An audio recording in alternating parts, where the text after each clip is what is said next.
মণ্ডপে মমতার ছবি বাধ্যতামূলক, নইলে বন্ধ হবে অনুদান, এমনটাই হুঁশিয়ারি দিলেন নন্দকুমারের তৃণমূল বিধায়ক সুকুমার দে।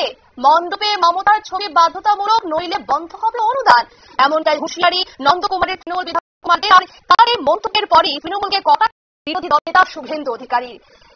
বিতর্কিত কি মন্তব্য করেছে বিধায়ক, শোনাবো।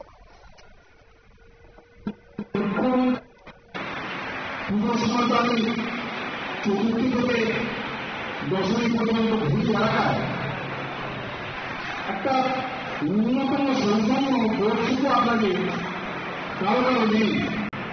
যে মুখ্যমন্ত্রী মমতা বন্দ্যোপাধ্যায় যিনি টাকাটা দিয়েছেন আমাদের পুজোর জন্য,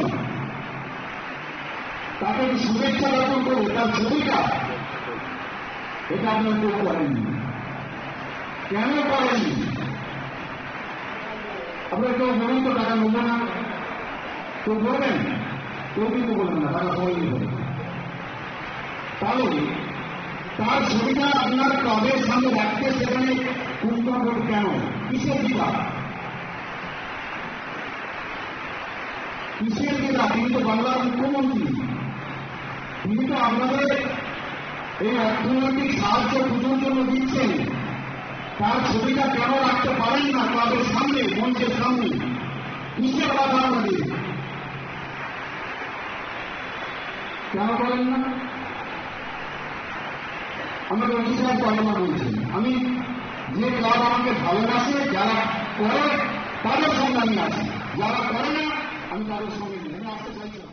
কিন্তু থাকা মানে বাংলার উন্নয়ন। আপনারা শুনলেন বিধায়কের মন্তব্য, এবং তিনি বললেন যে পূজা কমিটিগুলিকে তাদের এবারে মণ্ডপে মমতা বন্দ্যোপাধ্যায়ের ছবি রাখতে হবে, নইলে তাদের অনুদান বন্ধ হয়ে যাবে। আর এই মন্তব্যের পরে কিন্তু তৃণমূলকে কটাক্ষ করেছেন বিরোধী দলনেতা শুভেন্দু অধিকারী। নিয়ে নিচ্ছে ছোট্ট একটি বিজ্ঞাপন বিরতির, সঙ্গে থাকুন।